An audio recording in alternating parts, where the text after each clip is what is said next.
ಪಠ್ಯಪುಸ್ತಕ ಪರಿಷ್ಕರಣೆಗೆ ವಿರೋಧ ಹಾಗೂ ಅದರ ಕುರಿತಾಗಿ ಕೇಳಿ ಬರ್ತಾ ಇರುವಂತಹ ಅಪಪ್ರಚಾರವು ಹಿಂದುತ್ವವನ್ನ ಜಾತಿಯ ಮೂಲಕ ತುಂಡರಿಸುವ ಸಂಚಿನ ಒಂದು ಭಾಗವಾಗಿದೆ ಎಂದು ಬಿಜೆಪಿ ರಾಷ್ಟ್ರೀಯ ಪ್ರಧಾನ ಕಾರ್ಯದರ್ಶಿ ಸಿಟಿ ರವಿ ಹೇಳಿದ್ದಾರೆ. ಸತ್ಯ ಮಿಥ್ಯೆ ವಿಚಾರದಲ್ಲಿ ಸಿಟಿಜನ್ ಕೌನ್ಸಿಲ್ ಮಂಗಳೂರು ಚಾಪ್ಟರ್ ನಗರದ ಸಂಘ ನಿಕೇತನದಲ್ಲಿ ಆಯೋಜಿಸಲಾಗಿದ್ದಂತಹ ಉಪನ್ಯಾಸ ಕಾರ್ಯಕ್ರಮದಲ್ಲಿ ಅವರು ಮಾತನಾಡಿದರು. ಪ್ರಸ್ತುತ ನಡೀತಾ ಇರುವುದು ಭಾರತೀಕರಣ ಮತ್ತು ತುಕುಡೆ ಗ್ಯಾಂಗ್ಗಳ ನಡುವಣ ಸಂಘರ್ಷ. ರಾಷ್ಟ್ರೀಯತೆಯ ಚಿಂತನೆ ಒಂದೆಡೆಯಾದರೆ ಅದನ್ನು ದುರ್ಬಲಗೊಳಿಸುವ ಹುನ್ನಾರಗಳು ಇನ್ನೊಂದೆಡೆ ನಡೀತಾ ಇದೆ. ಇದನ್ನು ಎದುರಿಸುವ ತಾಕತ್ತು ವೈಚಾರಿಕತೆಗೆ ಇದೆ. ವೈಚಾರಿಕ ಯುದ್ಧದಲ್ಲಿ ಸತ್ಯ ಎಂದಿಗೂ ಗೆಲ್ಲುತ್ತದೆ ಎಂದರು. ಇನ್ನು ಪ್ರಸ್ತುತ ಶಿಕ್ಷಣ ನೀತಿಯ ಕುರಿತಂತೆ ಮಾತನಾಡಿದ ಅವರು, ಈಗ ದೊರೀತಾ ಇರುವುದು ಮಾರ್ಕ್ ಮತ್ತು ಮಾರ್ಕ್ಸ್ ವಾದದ ಶಿಕ್ಷಣ. ಕಾಂಗ್ರೆಸ್, ಕಮ್ಯುನಿಸ್ಟ್ ಮತ್ತು ಕನ್ವರ್ಷನ್ ಈ ಮೂರು ಸಿ ಕ್ಯೂಬ್ಗಳು ಸೇರಿ ಶಿಕ್ಷಣದಲ್ಲಿ ಭಾರತೀಯತೆಯನ್ನ ಹೊಸಕಿ ಹಾಕಿವೆ. ಸ್ವಾತಂತ್ರ್ಯದ ಬಳಿಕ ಬಹಳಷ್ಟು ವರ್ಷ ಮಾನವ ಸಂಪನ್ಮೂಲ ಶಿಕ್ಷಣ ಖಾತೆ ಒಂದು ವರ್ಗದ ಕೈಯಲ್ಲಿತ್ತು. ಅಲ್ಲಿಂದ ಇಲ್ಲಿವರೆಗೂ ಋಣಾತ್ಮಕ ಅಂಶಗಳನ್ನೇ ಪಠ್ಯಪುಸ್ತಕಗಳಲ್ಲಿ ಹೇಳುತ್ತಾ ಮಿತಿಯನ್ನೇ ಮಕ್ಕಳಿಗೆ ಕಲಿಸಲಾಗ್ತಾ ಇದೆ ಎಂದರು. ನಂತರ ಶಾಸಕ ಕುಮಾರ್ ಬಂಗಾರಪ್ಪ ಅವರು ಮಾತನಾಡಿ, ಪಠ್ಯಪುಸ್ತಕದಲ್ಲಿ ರಾಜಕಾರಣವನ್ನ ಸೇರಿಸುವ ಕೆಲಸ ಏನು ನಡೆದಿದೆ, ಇದನ್ನ ಬಹಳ ದಿಟ್ಟವಾಗಿ ಎದುರಿಸುವಂತಹ ಕೆಲಸವನ್ನ ನಾವು ಮಾಡಬೇಕಾಗಿದೆ.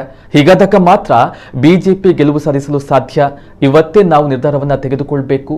ಇದೇ ನಮ್ಮ ಪಠ್ಯಪುಸ್ತಕ, ಮುಂದಕ್ಕೆ ಇದೇ ಪಠ್ಯಪುಸ್ತಕವನ್ನ ಓದಿಸಿಕೊಂಡು ಹೋಗಬೇಕು ಅನ್ನುವ ನಿರ್ಧಾರವನ್ನ ಸಮಾಜ ತೆಗೆದುಕೊಳ್ಳಬೇಕಾಗಿದೆ ಎಂದರು. ಮಂಗಳೂರು ವಿವಿ ಪರೀಕ್ಷಾಂಗ ಕುಲಸಚಿವ ಪ್ರೊಫೆಸರ್ ಧರ್ಮ ಕಾರ್ಯಕ್ರಮದ ಅಧ್ಯಕ್ಷತೆಯನ್ನು ವಹಿಸಿದ್ರು. ಕಾರ್ಯಕ್ರಮದಲ್ಲಿ ಶಾಸಕ doctor Y Bharat Shetty, citizen council Mangaluru chapter ಅಧ್ಯಕ್ಷ ಎಂ ಚಿದಾನಂದ ಕೆದಿಲಾಯ ಸೇರಿದಂತೆ ಹಲವಾರು ಮಂದಿ ಗಣ್ಯರು ಉಪಸ್ಥಿತರಿದ್ದರು. ನನಗೆ ಎದುರಾಡಲಿಕ್ಕೆ ಯಾರಿಲ್ಲ ಅಂತೇಳಿ ನಾವು ಬಂದವರೆಲ್ಲರೂ ಕೂಡ ಇದನ್ನು ಸಪೋರ್ಟ್ ಮಾಡೋರು ಬಂದಿದ್ದೇವೆ. ಆದರೆ ವಿರೋಧ ಮಾಡೋರು ಬಂದು ಈ ವಿಚಾರಗಳನ್ನು ತಿಳಿಬೇಕು ಅಂತೇಳಿ ನಮ್ಮ ಆಶಯ.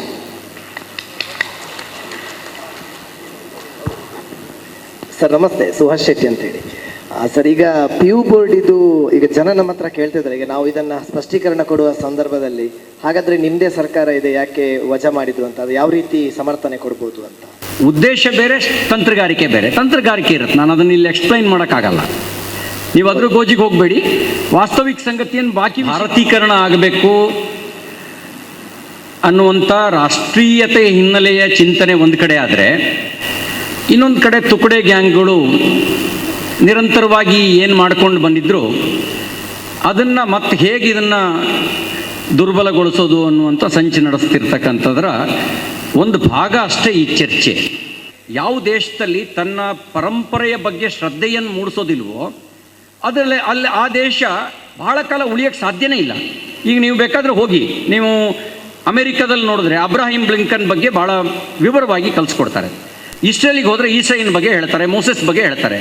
ಇಟಲಿಗೆ ಹೋದರೆ ಯೇಸು ಕೃಷ್ಣನ ಬಗ್ಗೆ ಹೇಳ್ತಾರೆ. ಅರೇಬಿಯಾದಲ್ಲಿ ಹೋದರೆ ಪ್ರವಾದಿ ಮೊಹಮ್ಮದ್ರ ಬಗ್ಗೆ ಹೇಳ್ತಾರೆ. ಫ್ರಾನ್ಸ್ನಲ್ಲಿ ರೋಸೋ ಬಗ್ಗೆ ಹೇಳ್ತಾರೆ, ವೋಲ್ಟೇರ್ ಬಗ್ಗೆ ಹೇಳ್ತಾರೆ. ಬ್ರಿಟನ್ನಲ್ಲಿ ಶೇಕ್ಸ್ಪಿಯರ್ ಮತ್ತು ಮಿಲ್ಟನ್ ಬಗ್ಗೆ ವೈಭವೀಕರಿಸಿ ಹೇಳ್ತಾರೆ. ನಾವು ನಮ್ಮ ರಾಮನ ಬಗ್ಗೆ, ನಮ್ಮ ಕೃಷ್ಣನ ಬಗ್ಗೆ, ನಮ್ಮ ಕಾಳಿದಾಸನ ಬಗ್ಗೆ, ನಮ್ಮ ಪರಂಪರೆಯ ಬಗ್ಗೆ ಆ ರೀತಿ ಒಂದು ಹೆಮ್ಮೆ ಪಡುವಂತೆ ಕಲಿಸುವಂಥ ಕೆಲಸವನ್ನು ಮಾಡಿದೆವಾ? ನಮ್ಮಲ್ಲಿ ವೀರ ಸಾವರ್ಕರ್ನ ಹೇಡಿ ಅಂತ ಹೇಳಿ ಚಿತ್ರಿಸುವ ಹಾಗೆ ಅಂಬೇಡ್ಕರ್ ಬಗ್ಗೆ, ಅಂಬೇಡ್ಕರ್ ಅವರಿಗೆ ಭಾರತ ರತ್ನ ಕೊಡಬೇಕಾದ್ರೆ ಮುಖ್ಯವಾಗಿ ಪ್ರಸ್ತಾಪಿಸಿದ್ದೇ ಅಟಲ್ ಬಿಹಾರಿ ವಾಜಪೇಯಿ. ಅಂಬೇಡ್ಕರ್ ಅವರ ಚಾರಿತ್ರಿಕ ಹಿನ್ನೆಲೆಯನ್ನು ಮತ್ತೆ ಪುನರ್ ಪ್ರತಿಷ್ಠಾಪಿಸುವಂಥ ಕೆಲಸ ಮಾಡಿದ್ದು ನರೇಂದ್ರ ಮೋದಿಯವರ ಸರ್ಕಾರ. ನಾವು ಹೆಂಗೆ ಅಂಬೇಡ್ಕರ್ ವಿರೋಧಿ ಆಗ್ತೀವಿ? ಇವರ ಉದ್ದೇಶ ಸ್ಪಷ್ಟ.